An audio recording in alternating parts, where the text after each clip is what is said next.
கர்நாடகா மாநிலத்தில் உள்ள தர்மஸ்தலம் கோவிலில் 1980 முதல் 500 இளம்பெண்களை பாலியல் பலாத்காரம் செய்து கொலை செய்யப்பட்டு கோவில் வளாகத்திலேயே புதைத்துள்ளனர்.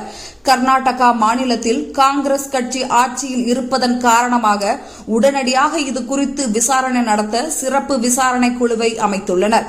கோவில் புனிதமான கோவில் வளாகமா அல்லது மயானமா என்று தெரியாத வகையில் 500 பெண்களை பாலியல் பலாத்காரம் செய்து கொலை செய்துள்ளனர். 1980ஆம் ஆண்டு இந்திய கம்யூனிஸ்ட் கட்சியின் சார்பில் அந்த பகுதியில் போட்டியிட ஒருவர் முன்வந்தார்.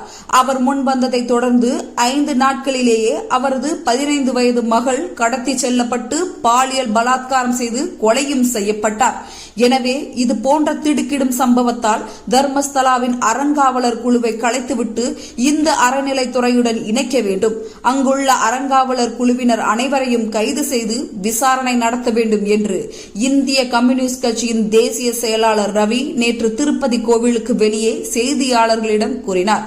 தர்மஸ்தலா கிராமத்தில் நூற்றுக்கணக்கான சடலங்கள் புதைந்துள்ளதாக அங்கு துப்புரவு தொழிலாளியாக பணியாற்றியவர் புகார் அளித்ததை அடுத்து தர்மஸ்தலாவில் 16வது இடத்தில் தோண்டும் பணி தொடங்கியுள்ளது.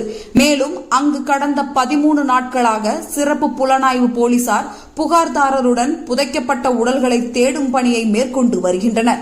இந்நிலையில் நேற்று புகார்தாரர் கூறிய ரத்னகிரி மலைப்பகுதியில் உடல்களை தேடும் பணி தொடங்கியுள்ளது.